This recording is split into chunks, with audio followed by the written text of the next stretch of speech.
Salve, salve, meus santos! Se você está aqui é porque virou podcast. Obrigado pela sua presença aqui conosco. Obrigado, você é bênção. Você que faz o Virou Podcast chegar mais longe. Quanto mais você compartilha o Virou Podcast, mais vidas são alcançadas, transformadas para a glória de Deus. Nós trabalhamos com o tema empreendedorismo, negócios e espiritualidade. Nós trabalhamos com esse tema para abençoar a sua história, para abençoar a sua vida. Nós estamos nas principais plataformas digitais: Spotify, Instagram, TikTok e YouTube, meu amigo. Compartilha esse episódio. Hoje nós estamos recebendo um grande convidado.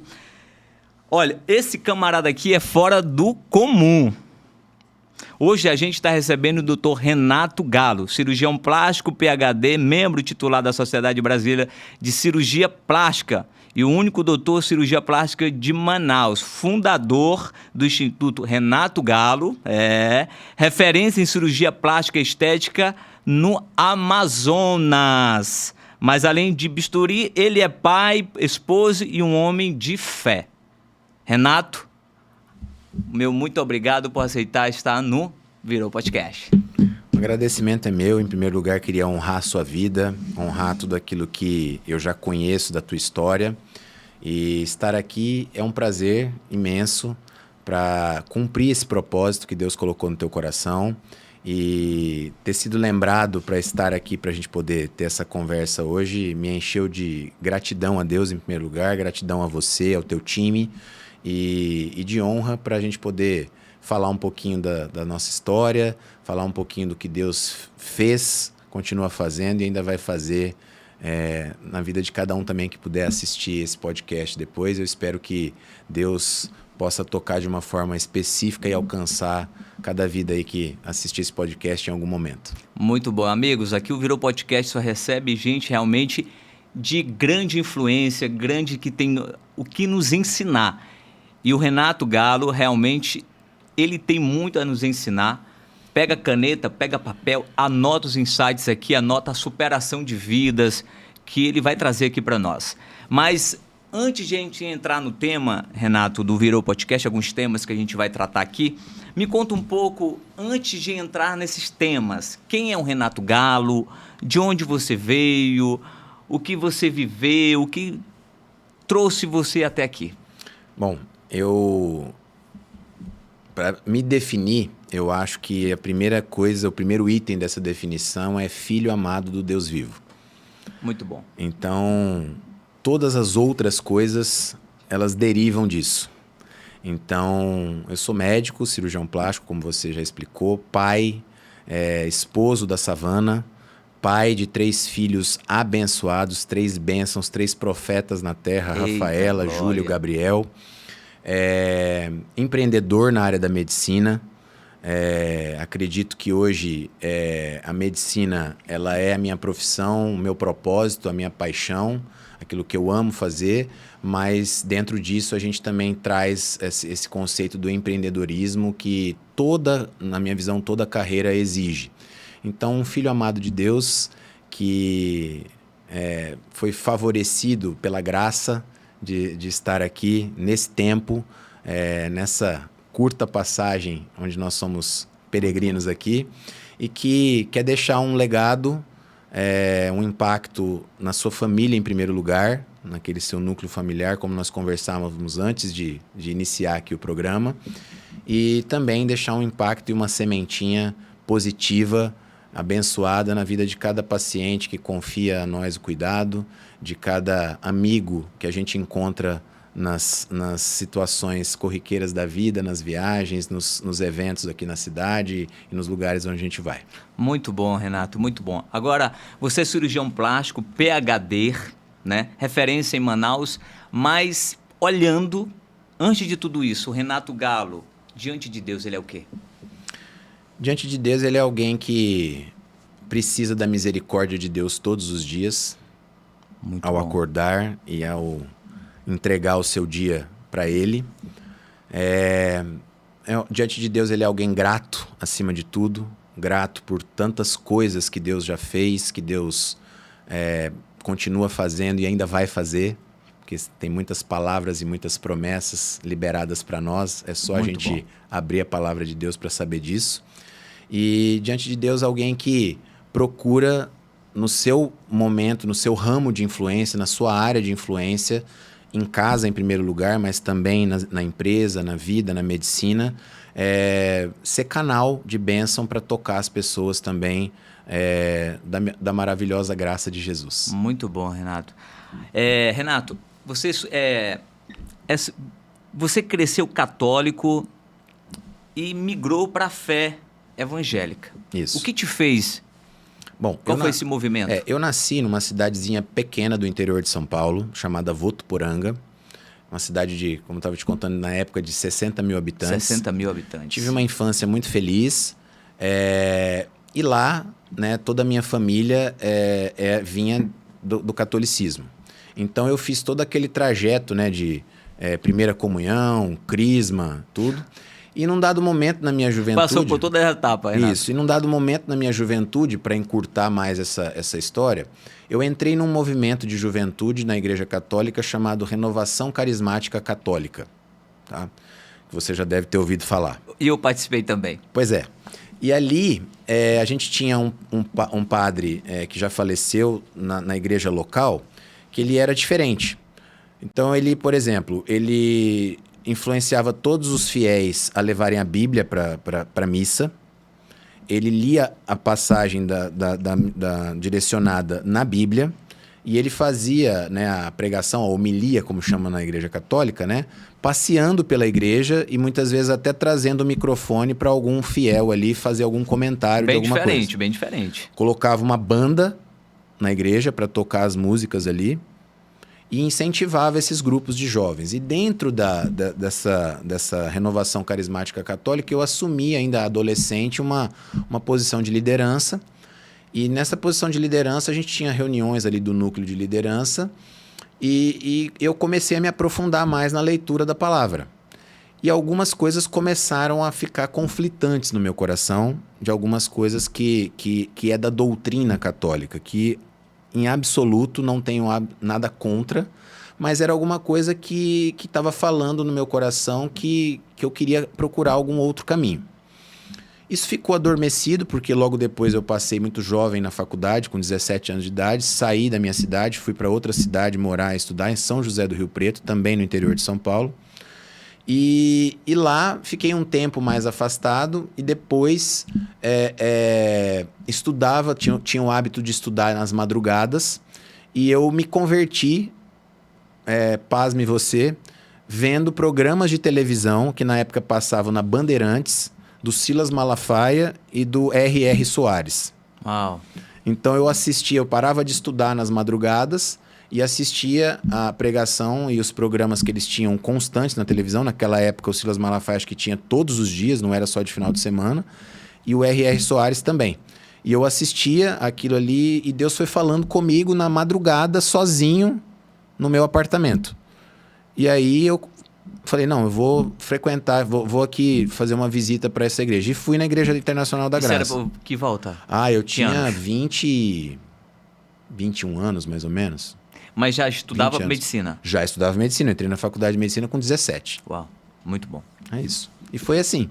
E então ali Deus foi falando comigo e eu fui me aprofundando novamente na palavra. E ali eu comecei, depois de uma distância física até da Igreja Católica, porque eu tinha mudado de cidade, então não tinha procurado a igreja lá, comecei a frequentar a igreja evangélica e ali Deus falou comigo e ali eu fiquei e estou até hoje. Exatamente. Muito bom, Renato. 26 anos mais tarde. Agora me diz uma coisa, você segurou a vida de alguém nas suas mãos e sentiu que não era mais você operando, mas sim Deus? Em algum momento? Júnior, assim, quem trabalha com medicina, principalmente na área cirúrgica, onde você está a todo momento ali com o paciente anestesiado, né? Então, assim, primeiro, para deixar claro, né? Para você hoje em dia no Brasil ser um cirurgião plástico, você precisa, além dos 6 anos de faculdade, fazer 2 ou 3 anos de cirurgia geral Para conhecer. Para conhecer e ser treinado nas técnicas da cirurgia geral. Então, eu já, durante muito tempo, ao contrário do que as pacientes ou de quem me conhece possa imaginar, já atendi baleado, esfaqueado, politraumatizado em acidente de carro, de moto, queimado. Então, assim, atendia no pronto-socorro mesmo. Então, assim, pacientes entre a vida e a morte, muitas vezes. Muitas vezes. Então, assim, e isso eu carreguei depois também para a plástica, porque, assim, por mais que hoje em dia, na minha prática, eu trabalhe com pacientes que não estão doentes fisicamente, pacientes que vão fazer uma cirurgia programada, uma cirurgia eletiva, né? Tudo está na mão do Senhor. Uau. Então, assim, eu consagro o meu dia, a minha cirurgia, o meu procedimento, os meus atendimentos. Quando eu acordo, é a primeira coisa que eu faço. Eu procuro ter uma disciplina de não olhar o celular, de não fazer nada ali naqueles primeiros minutos. E quando eu tô no meu momento, assim, que eu já deixei as crianças na escola e tô no caminho até o hospital, eu tô ali já visualizando, pedindo ao Senhor que coloque os seus anjos naquela sala de cirurgia, que abençoe e unja a equipe. Então é assim. Porque, Renato, tu já reconhece que não é você. É isso. Mas sim vem dele, né? É isso. Agora, tem muitos médicos que eu respeito, já estou até relatando isso, que ele não tem, vamos dizer assim, uma fé. Sim. E se acha que é ele... É muito comum no nosso meio, Júnior. Então, assim, assim como eu acredito, eu vejo nessa minha história que, por exemplo, ao longo de muitos anos eu vi isso, né, nas classes sociais também, assim, mais altas, é mais difícil você ter algumas entradas para falar sobre Jesus. Na área científica é mais difícil ainda. Uau! Por quê?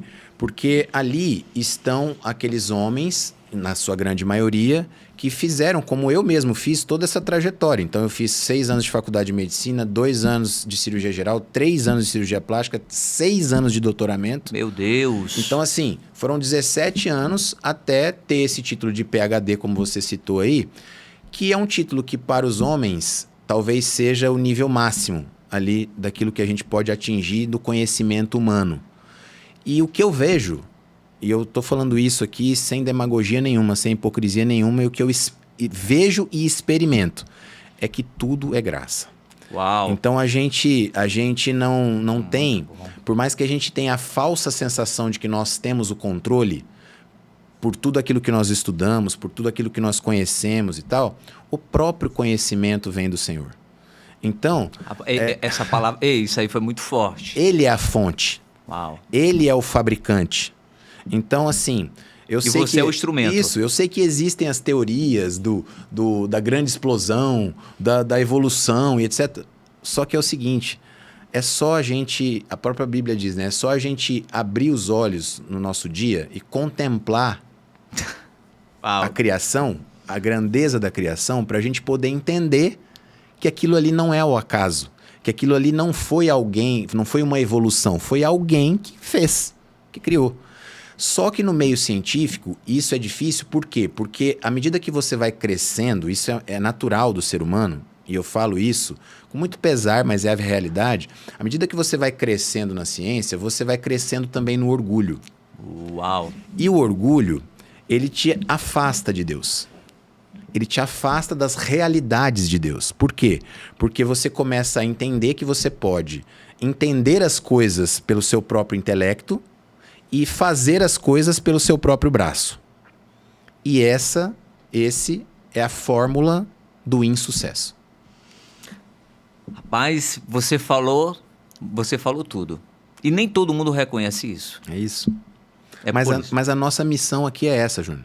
A nossa missão é entender que na nossa área de influência, nós temos que exaltar Jesus. Uau. Exaltar o Senhor, exaltar a criação, exaltar a magnitude e a perfeição de um Deus Todo-Poderoso que escolheu nos criar e nos amar.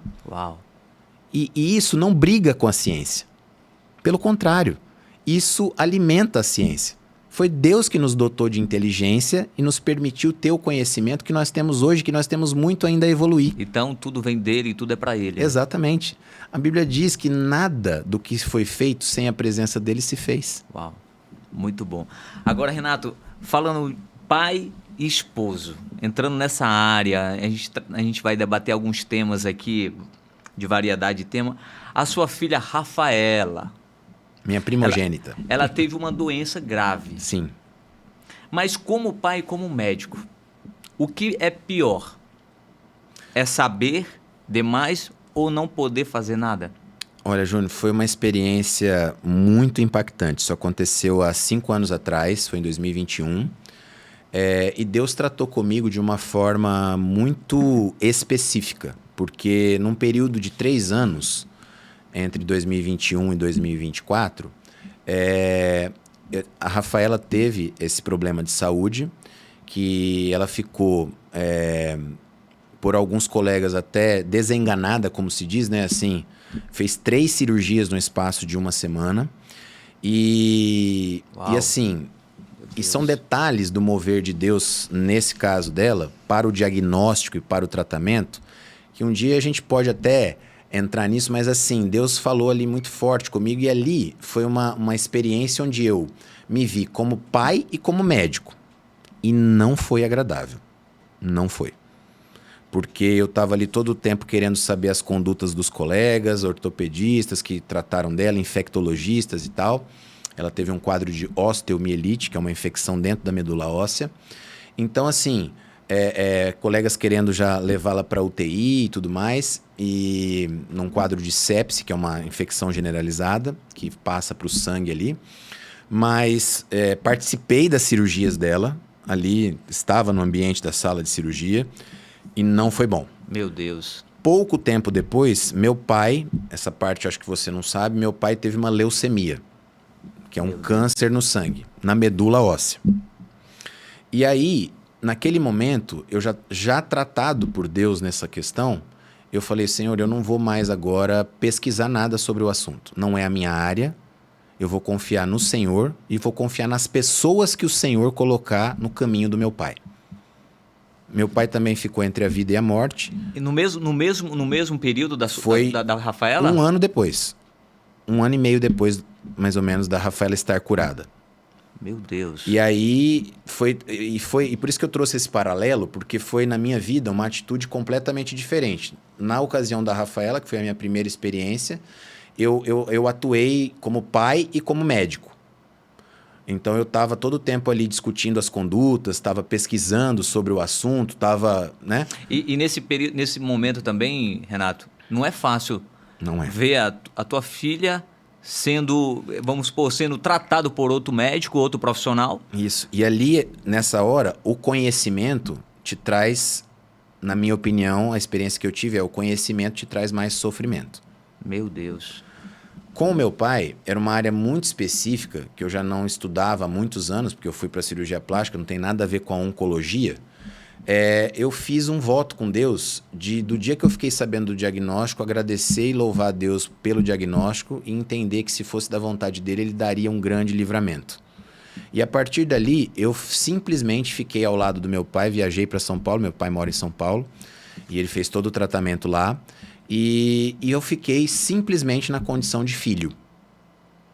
Então ajudei ele em todas as questões como filho e não quis nem saber mais profundamente da doença para não precisar passar pela experiência novamente de querer discutir uma conduta de um colega, de questionar alguma coisa.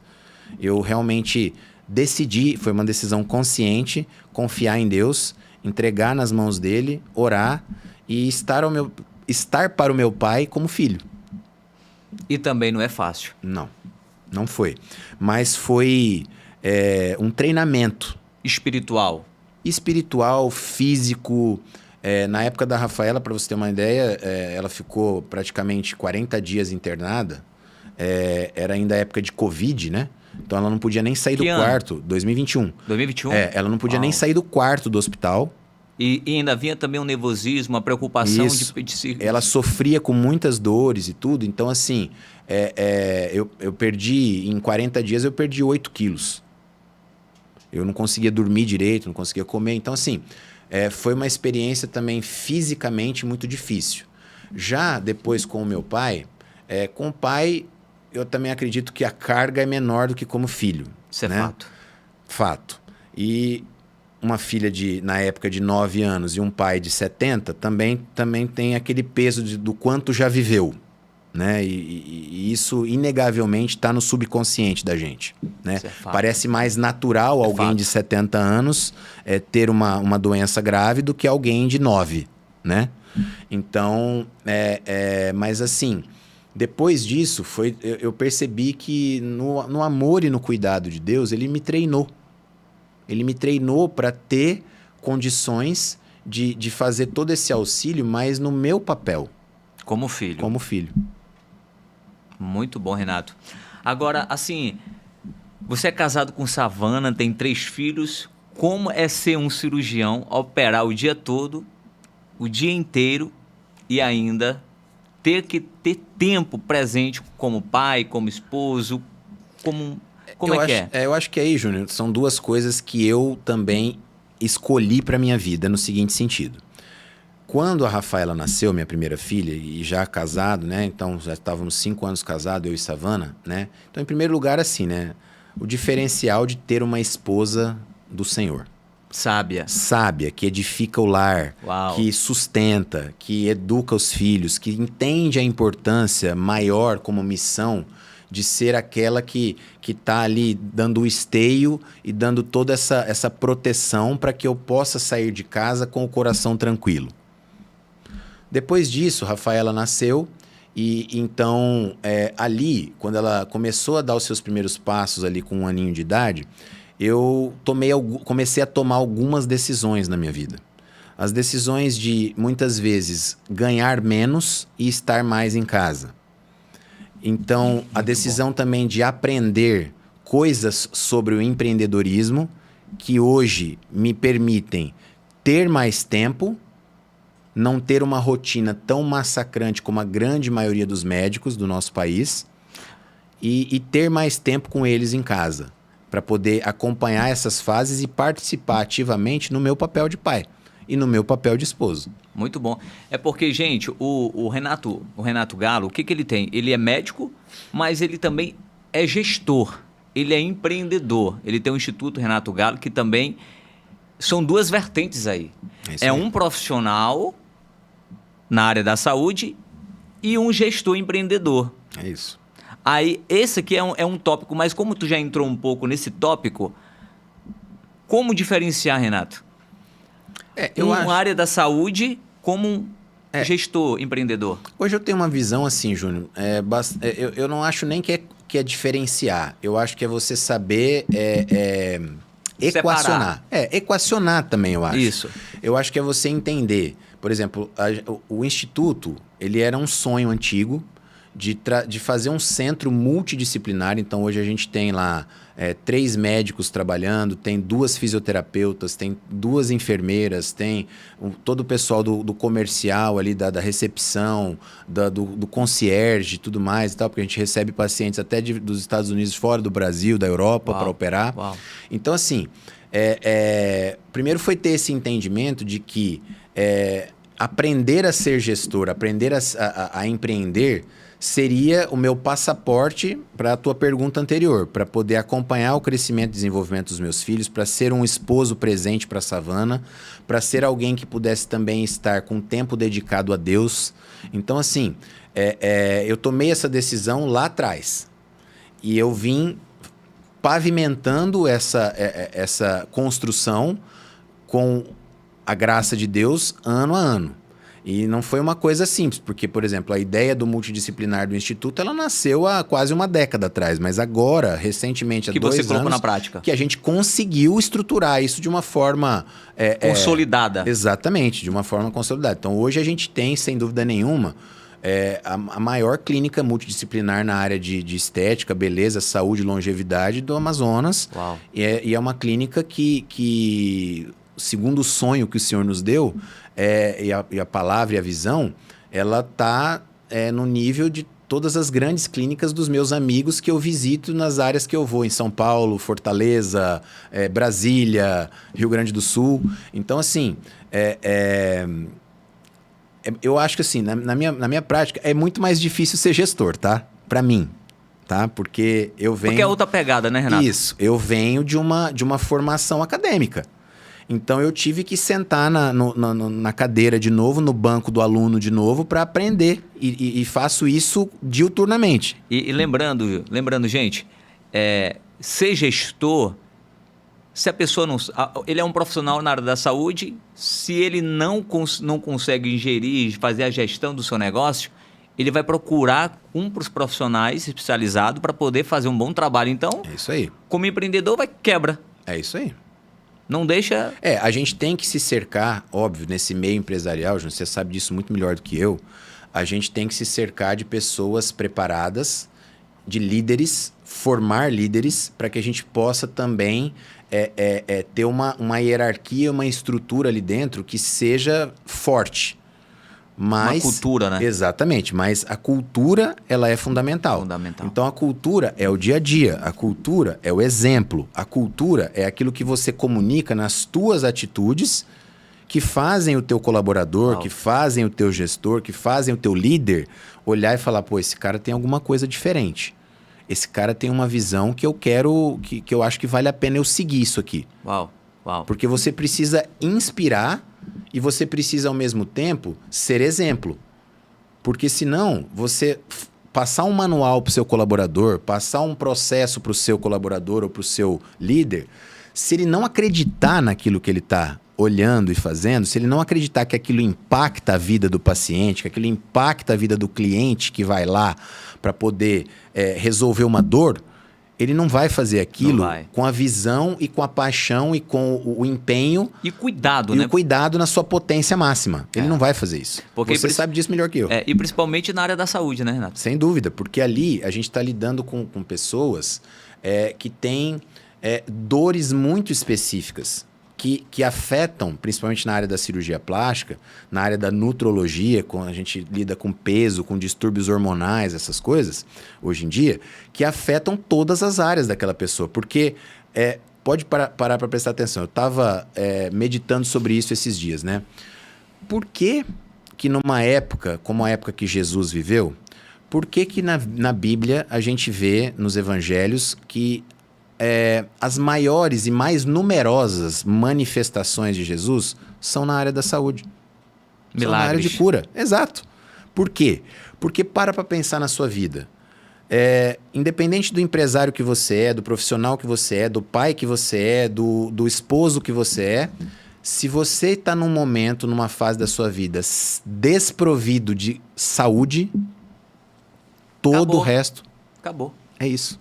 Entendeu? É sobre isso. É sobre isso. Então, assim, ali a gente está com um propósito de cuidar, é isso que eu falo para o meu time, corpo, alma e espírito. Então, a gente não enxerga ali a pessoa, quando ela entra, como uma pessoa, doutor, eu vim aqui emagrecer, porque eu preciso emagrecer. Doutor, eu vim aqui porque eu preciso melhorar a minha estética depois dos meus filhos. A gente vê isso também, mas a gente procura ver, e eu procuro falar com o meu time, da gente ver além disso. Por quê? Qual é a razão que aquela pessoa está ali, no dia a dia dela, no ecossistema onde ela vive, o que nós podemos impactar, ajudar a impactar positivamente isso na vida dela. Isso aí realmente já envolve o quê? O negócio, o empreendedorismo, a gestão. Porque senão a gente vai ficar limitado a entender que a gente vive de cirurgia. E a gente não vive de cirurgia. A gente vive de resolver as dores dos nossos pacientes. Muito bom. Entendeu? Muito bom. A gente não vive de cirurgia. Nossa empresa não vive de cirurgia. Ela vive de resolver as dores dos nossos pacientes. E muitas vezes... dizer não para uma cirurgia é você resolver melhor do que você operar. Uau! Olha o que o Renato trouxe. Isso aqui já é uma pérola. Renato, repete de novo, olhando para aquela câmera ali, porque isso aí Para você ter uma ideia, Júnior, para você que está nos assistindo, assim, na nossa realidade, você que tem curiosidade sobre essa questão da cirurgia plástica, das clínicas de estética, de cuidado, de longevidade, como é lá o Instituto, eu sempre falo com o meu time, com o meu grupo também dos médicos, que, por exemplo, quando a paciente entra lá para consultar comigo e ela faz uma consulta onde a gente indica a cirurgia, ou seja, aquilo que ela quer a gente vai fazer, ela é uma consulta de 40 minutos. Quando eu tenho que explicar para essa paciente que para ela o melhor é não operar, essa consulta quase bate 2 horas. Uau! Por quê? Uau. Exatamente. Por quê? Parece uma loucura isso, mas por quê? Porque o meu propósito ali não é vender uma cirurgia. O meu propósito ali é explicar para o paciente o que é melhor para ele ou para ela. O que vai impactar mais positivamente a vida dela e qual é o caminho que ela precisa trilhar naquilo ali para poder chegar naquele objetivo. Mesmo que isso signifique, por exemplo, para a minha empresa, financeiramente, eu não vender um procedimento. Uau. Isso é a diferença de propósito para aquilo que você faz simplesmente para ter um retorno financeiro. Propósito. É isso. Muito bom, Renato. Olha, essa daí foi show. Mas não acabou o podcast, hein? Não acabou. Agora me diz, tu saiu do interior de São Paulo. Isso.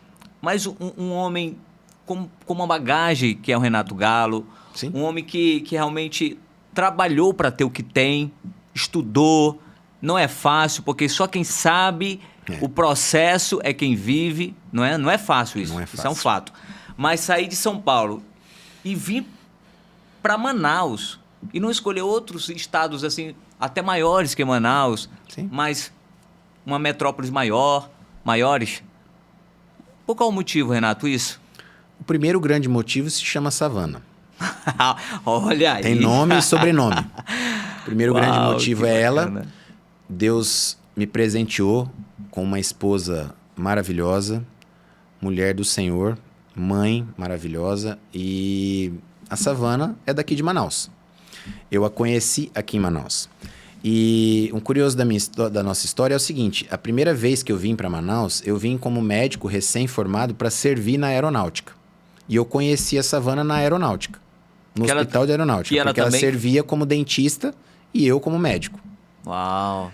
E Deus depois fez a gente reencontrar as nossas histórias quando ela foi fazer a pós-graduação, o mestrado e o doutorado no interior de São Paulo, porque eu já tinha voltado para lá.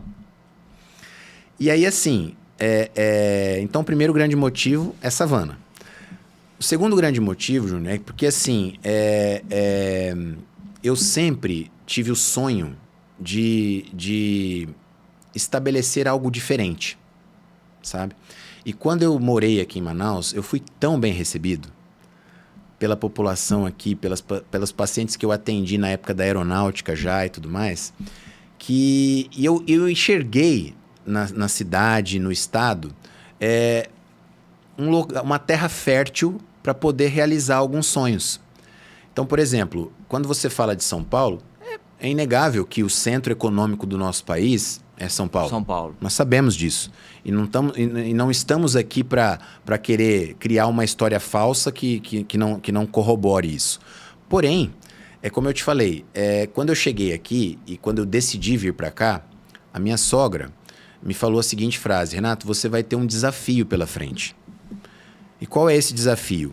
O público, principalmente, que você vai atingir aqui na cidade, é um público que tem condições de pegar um avião e fazer a cirurgia em São Paulo, e fazer a cirurgia no Rio de Janeiro, e fazer a cirurgia em Brasília. Aliás, é o que acontece hoje. Ela falou, na época.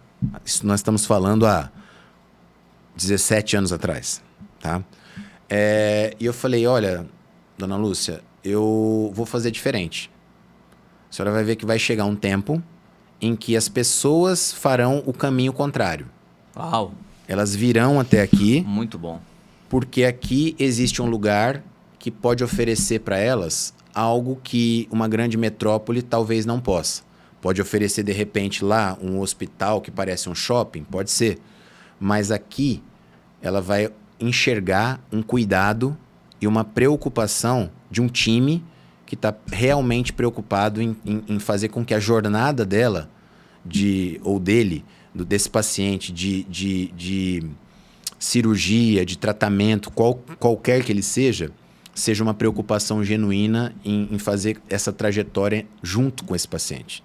E hoje a realização do Instituto é isso.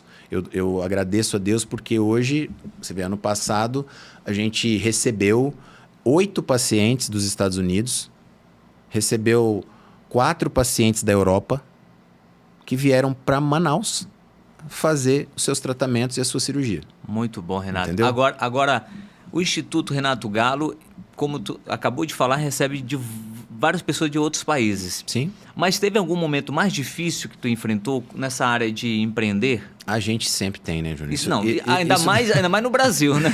Isso daí, Júnior, é assim, a gente precisava fazer justamente isso. Eu acho que a questão mais difícil, e aí é que tá uma chave, na verdade, porque a pandemia, o Covid, nos ensinou a atender online e nos ensinou que as fronteiras geográficas não existiam mais.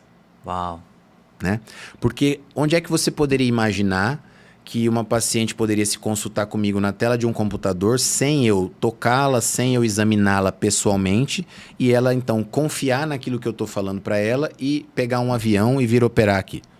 Esses pacientes dos Estados Unidos foram todos assim. Eles fizeram uma consulta online, a gente conseguiu com alguns parâmetros poder definir os detalhes principais da cirurgia, fazer o planejamento. Muitos começaram um tratamento preparatório nas suas cidades originais, gerenciados pelo nosso time de nutrologia e de dermatologia, por exemplo, e vieram para fazer a cirurgia. Então, a grande dificuldade era sair da bolha geográfica, que você mesmo perguntou na pergunta anterior. Mas o Covid acelerou isso.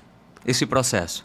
Porque o Covid, ele nos mostrou que era possível usar as ferramentas da inteligência artificial, da internet, do online. E então hoje, a gente, há 6 anos atrás, a gente não fazia receita médica digital, a gente não fazia consulta online, era um processo que parecia que nunca ia sair do papel. Meu Deus. Mas o Covid foi uma ferramenta nesse ponto que fez uma aceleração. De quantos anos?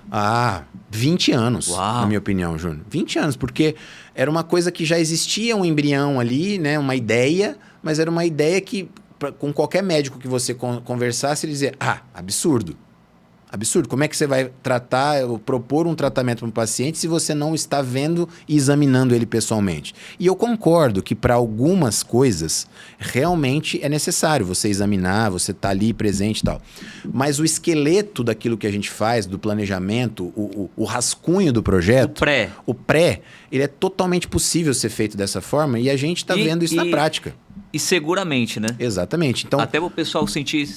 É totalmente seguro, isso. Renato. E fora isso também, né, Júnior? Outros grandes desafios que a gente ainda enfrenta é viver num país de dimensões continentais e viver na região norte, você como empresário, a logística é diferente, os materiais são diferentes. Então, para você ter uma noção, eu tive que me tornar empresário muito rápido, porque, por exemplo, alguns materiais que eu uso e não abro mão de usar, algumas marcas de materiais nas minhas cirurgias, de alto nível. A gente não tinha disponível em Manaus quando eu cheguei aqui há 18 anos atrás. Hoje, o cenário é completamente diferente.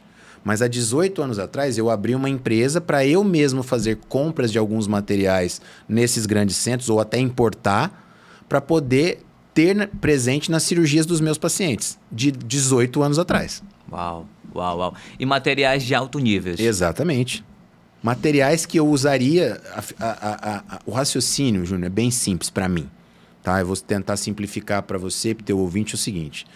Qual material, qual técnica, qual anestesia, qual procedimento eu faria na minha esposa ou em algum familiar meu? Uau. É esse que eu vou propor para o paciente que me procure e que resolve confiar em mim. Muito bom, Renato. Agora, qual foi o dia que você pensou em desistir, Renato, de tudo e voltar para São Paulo? Teve algum momento na tua trajetória? Olha, desistir, não. Parar? Agora, reorganizar as coisas, sim. Eu acho que um dos momentos foi quando a minha filha completou ali 1 aninho, a Rafaela, minha mais velha, e eu me dei conta de que o meu primeiro pensamento foi qual? Bom, a Savana é profissional liberal, eu sou profissional liberal. Então agora nós temos uma filha, eu preciso que a Savana esteja em casa, então eu vou aumentar o meu ritmo de trabalho para poder suprir financeiramente o meu núcleo familiar, a casa, naquela função, vamos dizer assim, 100% provedor, né? Claro. Só que quando a minha filha fez ali 1 ano e meio, mais ou menos, e eu percebi, me dei conta de que alguns detalhes daquela primeira infância dela eu estava perdendo, aquilo me deu um estalo.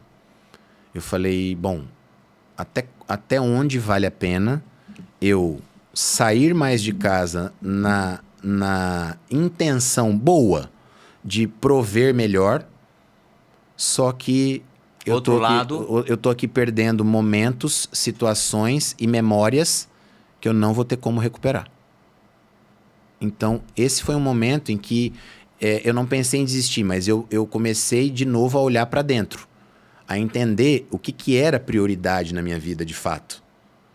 E aí eu me lembrei da minha infância. Por que eu me lembrei da minha infância? Porque eu comentei com você antes da gente começar também, que eu tive uma infância maravilhosa, alegre, mas que financeiramente, tudo mais, eu vivi com muito menos do que hoje meus filhos vivem. Muito bom, Renato. Então, eu comecei a me questionar nas minhas orações também. Senhor, o Senhor é o dono do ouro e da prata. O Senhor proverá. O Senhor diz na palavra que o Senhor não deixará nada faltar aos seus filhos. Nada. E quando o Senhor diz nada, é nada. Uau. Então, por que eu preciso estar aqui insistindo com a força do meu braço a ele trabalhar mais, se o Senhor já me garante na tua palavra e nas tuas promessas que nada vai faltar? Então, ali eu não pensei em parar, mas eu pensei em reorganizar. E a todo momento eu tenho procurado, Júnior, ficar alerta com isso. A me reorganizar, a me reinventar, para não esquecer daquilo que realmente é prioridade. Importa. Exatamente. Muito Exatamente. bom. Agora, Renato, o povo quer saber. O povo quer saber. Me perguntaram isso, por isso que eu coloquei essa pergunta. Ok? Quanto um cirurgião plástico de referência fatura por mês? Olha, isso obviamente... Isso é uma média, tá? Isso obviamente vai variar de acordo com região, vai variar de acordo com o núcleo de especialidade desse cirurgião, porque a gente está falando hoje, Júnior, da geração dos super especialistas. Então, por exemplo, a minha área de atuação principal é cirurgia estética corporal. Então, há alguns anos eu tomei uma decisão de carreira também de não fazer mais cirurgias muito complexas de face, por exemplo, que eu gosto de fazer e sei fazer também. Mas eu fiz um hiperfoco mais voltado para a questão empresarial. Então, assim, sem muito rodeio, o que eu penso hoje? Eu penso hoje que o cirurgião plástico, hoje, de sucesso e que fatura bastante, ele está inserido num contexto de clínica. Uau, de clínico, ou seja, entrando na parte de empreendedor. Exatamente. Uau. Você entendeu? Aquele cirurgião plástico que era o cirurgião plástico tradicional, que atendia lá, tinha sua produção nos convênios, seus plantões, aquelas coisas. Ele existe, é a maioria, tá? Na realidade do nosso país, mas aí a gente vai estar falando de um faturamento na média do médico. Uau. Certo? Que é um faturamento bom, geralmente, mas assim, uma grande clínica hoje que eu considero de alta performance, tá? Ela tem que faturar pelo menos ali, a clínica, um faturamento bruto, pelo menos R$500 mil mês. É isso que no nosso país, no meu modo de entender humilde, significa uma nota de corte ali para a gente entender o que é uma clínica de alta performance. Lembrando, gente, faturamento não quer dizer lucro. Exatamente. Isso é um faturamento. Isso não é... E assim, lembrando que, como eu falei, é um conceito de clínica. Então, é um conceito de multiprofissional. É um conceito de vários núcleos, de várias unidades de negócio dentro de uma mesma clínica. Uau. Entendeu? Então, hoje, lá no Instituto, a gente tem 3 unidades de negócio principais e mais umas 2 ou 3 satélites dentro do Instituto, entendeu? Então, é isso. E é uma bagagem, né? Dois cenários. Isso. 2 cenários para ficar bem certinho.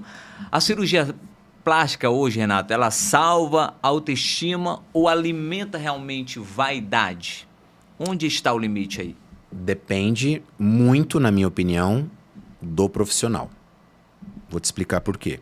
Algumas perguntas atrás, eu te disse que a maior dificuldade para o cirurgião plástico, que lida com pacientes que não estão fisicamente, pelo menos, né, biologicamente doentes, é você saber dizer não. Então, eu acredito muito que um dos principais diferenciais de um cirurgião plástico hoje, como a cirurgia plástica hoje, ela ficou muito mais difundida, vamos dizer assim. Antigamente, se você pensar 20 anos atrás, só pessoas com um poder aquisitivo altíssimo poderiam realizar uma cirurgia plástica. Hoje não. Pelo número de profissionais, por várias coisas de mercado, a cirurgia plástica ficou muito mais acessível. E é bom, é maravilhoso isso. Agora, eu acho que reside o principal fato no profissional, que tem que entender que acima do faturamento, acima está o propósito. Então, você saber dizer não é uma ciência muito mais complexa do que você indicar uma cirurgia hoje em dia na cirurgia plástica. E o paciente que te procura, ele tem muitas vezes, praticamente todas as vezes, não tem o conhecimento que você tem, não tem a vivência que você tem na cirurgia plástica e muitas vezes ele pode até nem saber o que ele está querendo direito. E é o profissional ético, é o profissional temente a Deus, é o profissional, isso eu estou falando de mim, né? Que vai direcionar isso. Que tem que ter o crivo para poder entender se esse paciente está buscando para si uma melhora ou se ele está buscando para si um problema. Uau! Muito bom, Renato. Mas teve algumas situações que os seus valores pesaram mais do que um desejo de um paciente, Renato? Muitas situações. Muitas situações. Eu avalio, Júnior, na minha prática diária, eu até brinco com as pacientes, porque eu vou te dar um exemplo que você vai entender isso facilmente. Eu tenho famílias aqui em Manaus que eu já operei a avó, a mãe e a neta, tá? Então, assim, eu já estou aqui há 17 anos. Então, eu tenho famílias que eu já operei 10 membros da mesma família, tá? E eu falo para essas pessoas o seguinte, e tem pacientes que eu já operei 2 ou 3 vezes ao longo do tempo. O mesmo. Ao longo do tempo, tá? E muitas vezes eu acho que a grande sabedoria, para mim, tá em saber indicar aquilo e visualizar o momento de vida da paciente. Então, vou te dar um exemplo simples, você vai entender. É totalmente diferente, por exemplo, a prótese mamária, por exemplo, que eu vou indicar para uma paciente de 20 anos, solteira, você entendeu? Certo. E que está fazendo aquela cirurgia por um objetivo específico. Do que essa mesma paciente me procurar com o mesmo biotipo, com 50 anos, casada com 3 filhos adolescentes. É completamente diferente. É completamente diferente. São objetivos diferentes. São propósitos diferentes para a vida dela. Uau. Entendeu? Muito e bom. eu preciso saber filtrar isso. Eu preciso saber, como cirurgião plástico de excelência e como alguém que segue, em primeiro lugar, o seu propósito, que é de resolver a dor e de atender individualmente cada pessoa que me procura, eu preciso saber entender o contexto. Na Bíblia a gente diz isso, que texto sem contexto não significa nada. Então a gente precisa entender o contexto do paciente, porque senão você vai simplesmente indicar uma cirurgia que ela viu na internet, na rede social, no Instagram, ou pesquisou no chat GPT, e você vai esquecer daquilo que é a essência do que você aprendeu, estudou e aplica, que é cada paciente é individual. É a parte, cada um tem um... Exatamente. Não existe receita de bolo para essas coisas. Você tem que analisar o paciente individualmente e tem que analisar o contexto onde ele está inserido e o momento de vida. Então, para o mesmo paciente, por exemplo, em momentos de vidas diferentes, eu vou indicar cirurgias diferentes. Agora, Renato, tem que ter realmente um médico profissional, né? Júnior, eu acho que não é só o médico. Assim, eu tenho essa visão muito clara para mim em todas as áreas. Por quê? Porque nas áreas de prestação de serviço, principalmente, Júnior, todas elas. Vamos pensar num mecânico, vamos pensar num advogado, vamos pensar num engenheiro. Você precisa de alguém que você possa o quê? Confiar. Muito bom. Por quê? Porque é uma área que você não domina. Você está procurando a solução de uma dor, geralmente, de uma área que você não domina. E olha que assim, eu opero muitas médicas. Tem muitas médicas operadas, mas médicas de outras especialidades, até da própria cirurgia, mas de outras especialidades ou que não dominam aquela área. Então, assim, o paciente, o cliente, né, aquela pessoa que te procura, ele precisa ter no seu íntimo, desenvolver a confiança. E a confiança, Júnior, em todo tipo de relacionamento, seja ele no relacionamento de casa, é o que eu acredito. Ela vem de uma simples palavra: verdade. Verdade. A pessoa vai confiar em você se você estiver falando a verdade. Porque contra a verdade não existe julgamento. Não tem outro. Não tem. Você entendeu? Porque por mais que aquela verdade naquela hora doa, machuque, não atenda o anseio inicial, ela vai aparecer em algum momento, porque ela é a verdade. Uau, muito bom. Muita gente assim morre na cirurgia plástica no Brasil. Tem muita gente que morre em cirurgia plástica no Brasil, Renato. Mas o que está errado nisso, no mercado de estética hoje? O que tu acha que é errado? Pode ter tanto morte nessa área, assim? Eu vou aqui corrigir um pouco essa tua fala, porque assim, os índices de mortalidade em cirurgia plástica no nosso país, eles não são elevados. Sim. Tá? E o que acontece, eu não estou aqui defendendo a minha especialidade ou os colegas ou qualquer coisa assim, mas eu vou tentar te entregar aqui, entregar para o teu ouvinte, para o nosso ouvinte, uma outra visão. O que acontece, na verdade, é que assim, antes de ser cirurgião plástico, eu sou médico, né? Então eu posso te dizer isso com propriedade. Vamos fazer um exemplo simples para a gente raciocinar, né? O que causa mais impacto na mídia? A morte de uma garota de 20 anos de idade que foi fazer uma lipoescultura e estava saudável e, segundo os próprios parentes, linda e nem precisava disso, entre aspas. Certo. Ou de alguém que teve uma apendicite complicada e teve uma infecção generalizada e faleceu. É óbvio que, nesse contexto, a cirurgia plástica ela vai causar uma comoção midiática maior. Então, na mídia. Então, o que você tem? Quando você tem essa afirmação de que morre muita gente, na verdade é o seguinte, morre muita gente de muitas coisas. Só que aquilo que tem repercussão... é a plástica. É a plástica. Uau. E aí, claro, fazendo aqui uma meia-culpa, entramos também em questões legais do nosso país, que é o seguinte, a legislação do nosso país, não sei se você sabe disso, ela permite ao médico recém-formado fazer um parto, fazer uma cirurgia. Ele tem licença legal para isso. Para fazer isso. E a cirurgia plástica, como eu acabei de te falar há um tempo atrás aqui no próprio podcast, ela exige, além dos 6 anos de medicina, pelo menos 5 ou 6 anos de especialização. Residência médica, especialização, com provas dificílimas de você passar, tão difíceis quanto na minha época o vestibular. Hoje é Enem, hoje são outras coisas, né? Mas, então assim, é um funil muito fino, é uma peneira muito fina. E o que a gente observa é que por essas brechas da legislação, a gente tem profissionais operando e fazendo procedimentos ao qual eles não foram treinados, para os quais não foram treinados, é um ponto. Segundo ponto, fazendo em ambientes não adequados, em clínicas, por exemplo, que não tem a mínima estrutura para receber aquilo. Nós estamos diante de um país de dimensões continentais, de população gigantesca. Extremos, né? E de extremos também econômicos.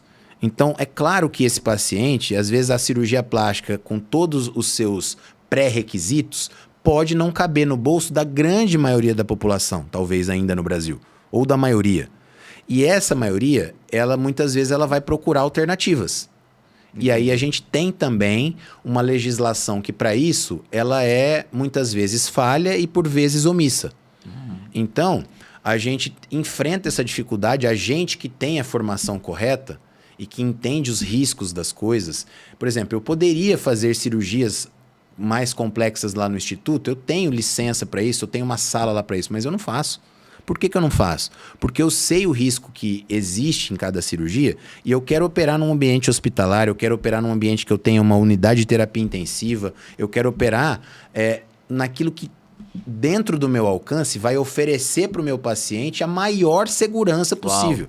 Porque na cirurgia plástica ou em qualquer área da medicina, a meu ver, por mais que o cliente te procure para resolver uma dor, para quem está do lado de cada mesa, o principal, o item 0 é segurança. O item 0 não é resultado. O item 0 é segurança. E como tu falou, Renato, tem um pré, né? Exatamente. Tem todo um cuidado, tem um preparo, tem uma avaliação, tem um planejamento.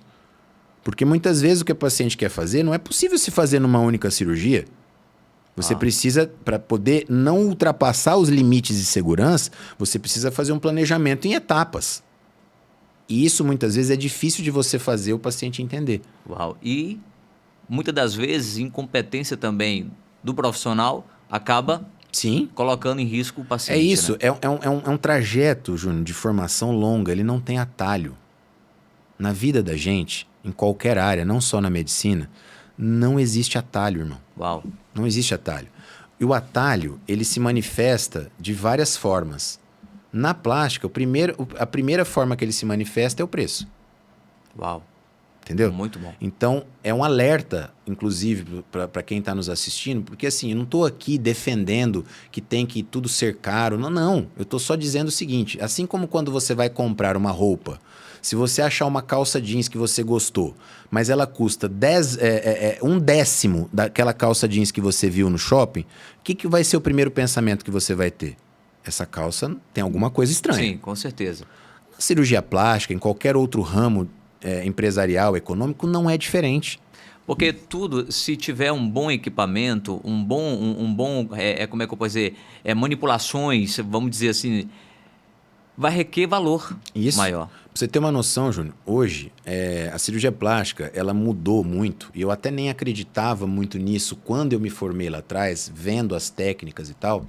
Eu não acreditava que a cirurgia plástica pudesse ter uma aceleração tão grande com a inserção de duas coisas fundamentais que hoje ocupam o meu pensamento durante muito tempo. Tecnologia e inteligência artificial. Uau. Então, são duas coisas que quem não está ligado nessa evolução vai ficar para trás. Tá? A parte do digital, né? do seu posicionamento digital, e a parte de evolução técnica, tecnológica e de inteligência artificial, quem não está acompanhando isso, para mim, em 10 anos está fora do mercado. Principalmente 5 anos. E principalmente também, Renato, se especializar naquilo que você está. Porque Isso. a medicina não para, né, Renato? É isso. Não tem como, Júnior, em nenhuma área, isso é uma coisa que eu acredito, não tem como você ser bom em tudo. Uau. Não tem como. Uau. Não tem como. Nós temos um limite. Por quê? Porque as atualizações, elas são tantas que se você quiser acompanhar todas as atualizações de tudo, e a cirurgia plástica, que é a minha área, é uma área muito técnica, de habilidade manual, de treinamento prático, você não vai conseguir estar no nível de excelência em tudo.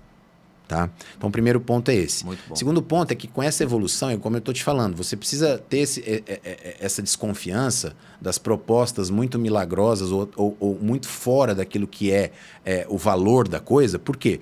Por exemplo, uma cirurgia hoje de contorno corporal mais complexa, eu entro dentro da sala de cirurgia com mais ou menos 2 milhões de reais de equipamento dentro da sala. Uau. Equipamentos meus, tá? Equipamentos que eu comprei, fora todos os equipamentos que já são caríssimos do hospital. Então, equipamentos para você entregar um resultado hoje de excelência com segurança, você, por vezes, entra para uma sala de cirurgia, eles não são, veja bem, eles não são o mais importante. Mas hoje eles ocupam um espaço inegável. Isso é fato. O mais importante está aqui, no conhecimento, e está aqui na habilidade, sem dúvida. Fato. Quem opera tudo isso. Porém, o que eles entregam, o que esses equipamentos, essas máquinas entregam com relação à segurança e à qualidade, potencialização de resultado, gente... São incríveis. Isso é a mesma coisa do que você pensar. Sei lá, 30 anos atrás, todo mundo aqui deveria viajar aqui com um avião de hélice. Hoje, isso é uma coisa que ainda existe, mas se você puder escolher entre um avião de hélice e um avião de turbina, você vai viajar em qual? Turbina. Isso é um fato. É isso. Então, isso não é só na área da medicina. Isso em todas as áreas a gente precisa estar, primeiramente, atento a isso. E segundo, entender que isso é o caminho natural da evolução da ciência, da tecnologia e daquilo que a gente precisa entregar em termos de segurança e resultado para os nossos clientes e pacientes. Muito bom. Agora, Renato, assim, se a sua filha de 18 anos, assim, chegasse, papai, pedindo assim, papai, eu quero fazer uma plástica, você operaria ela ou dizia não? Vai funcionar com ela, Júnior, as duas coisas que funcionam para todos os pacientes meus. Primeiro, tem indicação de ser operada? Ou seja, tem necessidade aqui, realmente o que ela está se queixando é algo que pode melhorar, precisa melhorar, tal. Ponto 1. Segunda coisa, dá para fazer isso com segurança? Ponto 2. Ponto 2.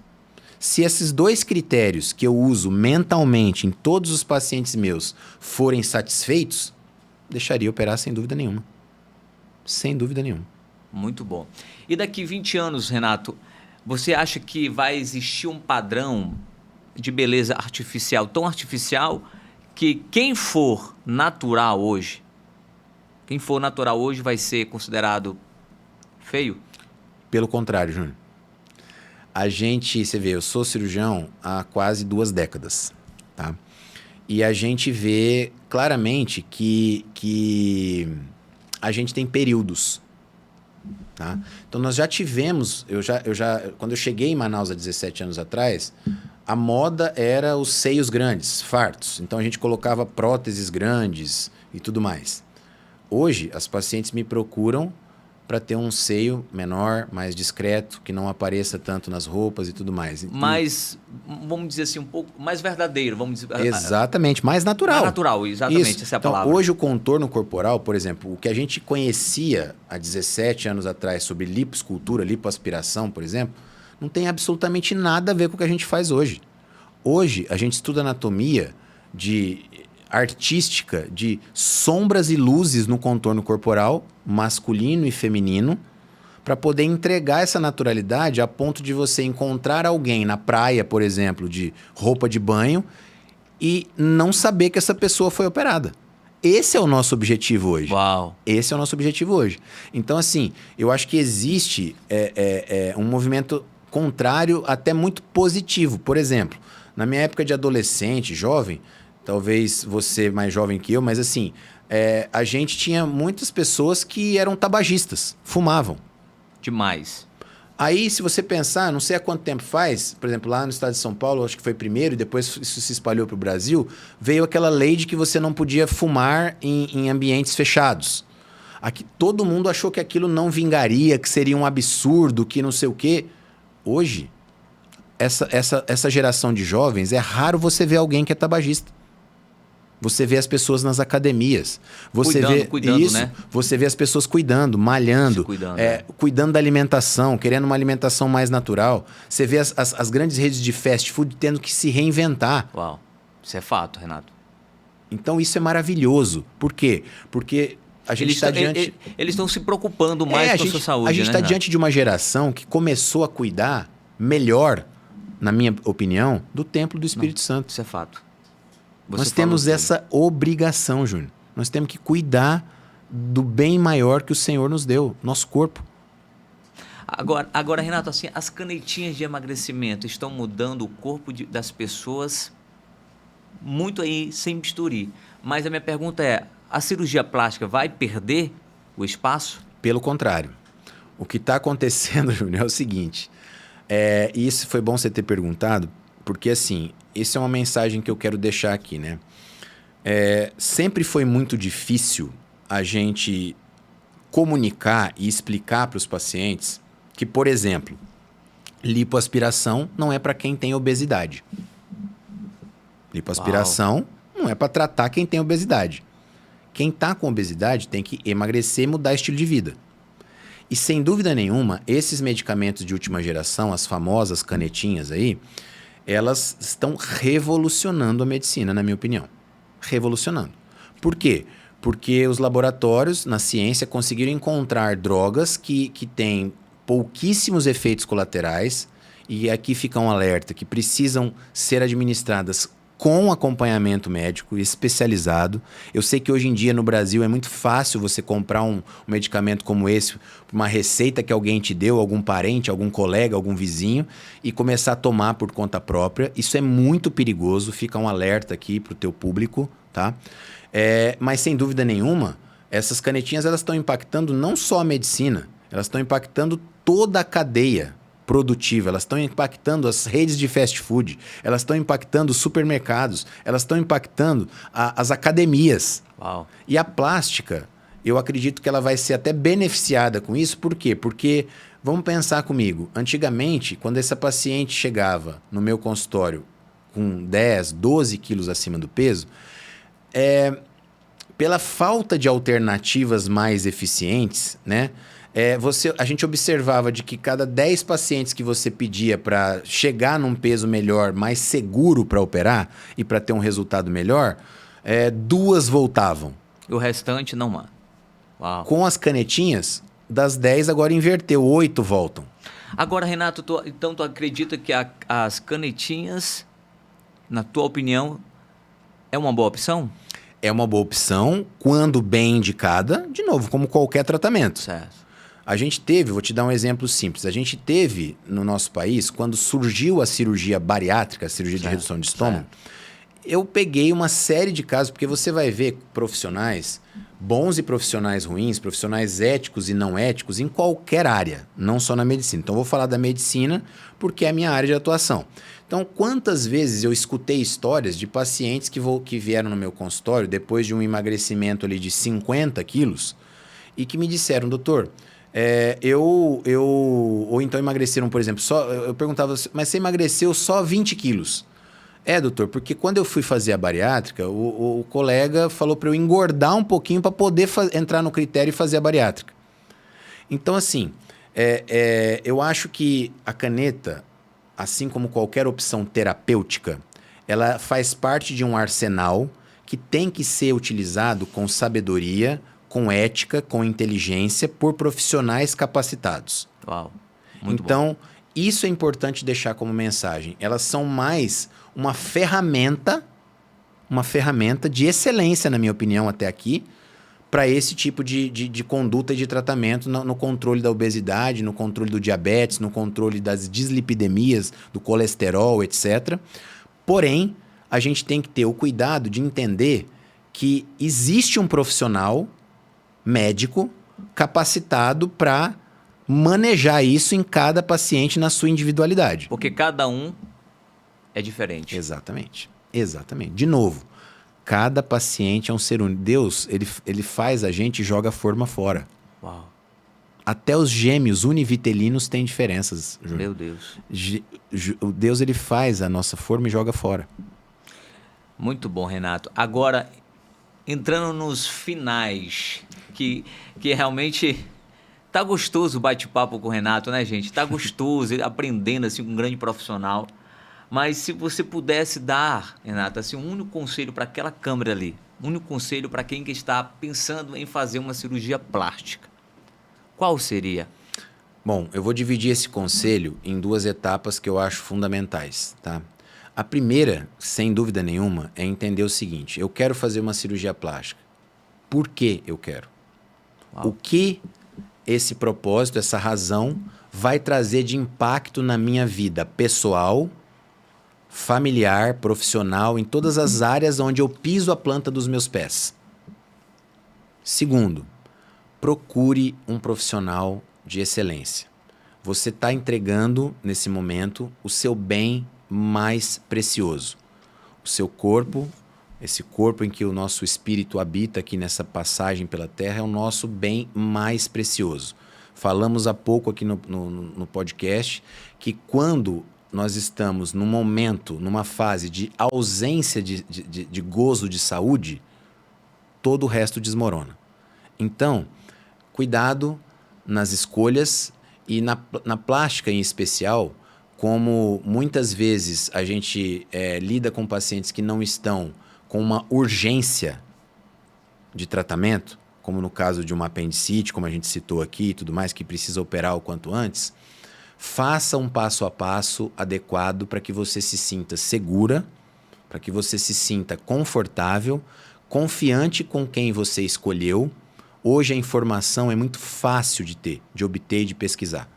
Então, primeiro, busque no seu interior, e para aqueles que, como eu, acreditam, busque em Deus o propósito real desse desejo, e ao entender que o propósito existe e é legítimo, procure se cercar de profissionais, não só o médico, mas o médico em primeiro lugar, mas de profissionais, de uma equipe que possa te entregar segurança e um resultado que possa atingir as suas, ou mais próximo possível, as suas expectativas. Muito bom. Gente, chegamos nos finalmente e eu quero agradecer a você que até aqui está nos assistindo no Virou Podcast. Gratidão pela tua vida, gratidão. Compartilha o Virou Podcast. Ajuda o Virou Podcast a mudar a mentalidade de tanta gente que precisa ouvir esse episódio. Caminho para o pai, para a mãe, para a esposa, para o esposo, porque realmente o Dr. Renato Galo trouxe realmente muitas pérolas para nós. Obrigado pela tua companhia, obrigado. Gratidão sempre. Renato, você foi sensacional. Cada pérola, meu amigo. Obrigado mais uma vez por sentar na bancada do Virou Podcast, aceitar estar conosco, meu amigo. Olha, Júnior, eu só tenho a agradecer. Foi uma honra, um privilégio estar aqui sentado ao seu lado. Você sabe o quanto eu admiro tudo aquilo que você já construiu e ainda quer construir. E que quero deixar aqui uma palavra de honra e de bênção sobre a sua vida, Amém. sobre a sua família, sobre tudo aquilo que carrega o teu nome, Amém. sobre todos os planos e projetos que Deus já colocou no teu coração e que ainda vai colocar, sobre toda a tua geração e tudo aquilo que você tem construído, ainda vai construir, porque quando a gente está no centro da vontade de Deus, nós somos como flechas. Então, que você seja essa flecha, continue sendo essa flecha, e tudo aquilo que te cerca, teu time, tua família, teus colaboradores, tudo aquilo que você impacta na tua área de atuação e de influência, seja próspero, seja abençoado. E obrigado, foi leve demais a conversa, foi gostoso. O tempo passou aqui, eu pelo menos nem vi, tô vendo aqui que já deu mais de 1 hora aqui que nós estamos conversando. E muito obrigado por ter me permitido compartilhar um pouquinho da minha história, daquilo que eu acredito, do meu propósito, daquilo que me faz feliz em poder conhecer gente e ter pessoas em que eu possa fazer parte da história delas um pouquinho. Oh. Que palavra, meu amigo, recebo, meu amigo. Gratidão, você é bênção. Obrigado. Bênção de Deus. Gente, assistam, logo vai pro ar esse episódio e vai ser sensacional. Tchau, Deus abençoe, paz e prosperidade.